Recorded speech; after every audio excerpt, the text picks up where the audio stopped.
जब सुने को होई 8 म्यूजिक के गाना सुबह से बाजे के चाहे गाना। तेरा पलौंडा नचवाई राजा जी, नचवाई राजा जी। म्यूजिक बाय उपेंद्र बाबू। तेरा पलौंडा नचवाई राजा जी, नचवाई राजा जी। जी तोरा से कहतानी सुनली बोला हम जी, आ गई छठ घर में पैसा बा कम जी, सुननी ये जी तोरा से कहतानी सुनली बोला हम जी, आ गई छठ घर में पैसा बा कम जी।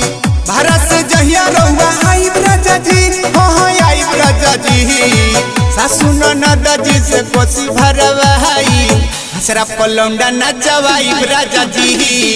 सासू ननद जी से कोसी भरवाई, हसरा पलौंडा नचवाई राजा जी। हसरा पलौंडा नचवाई राजा जी, नचवाई राजा जी।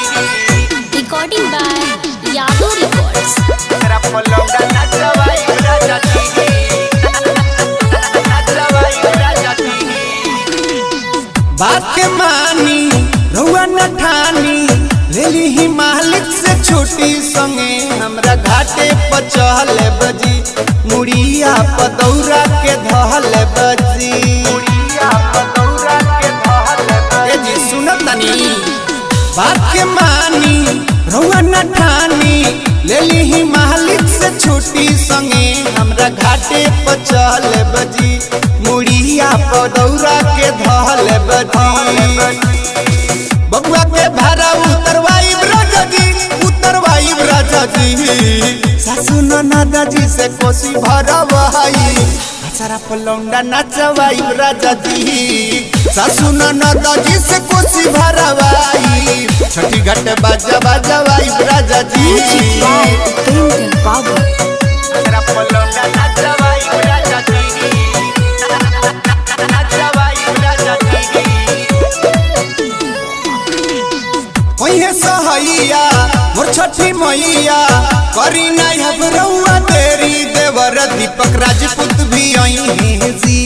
अनुपू बाबा कथा सुनई है जी, अनुपू बाबा कथा सुननी ए जी।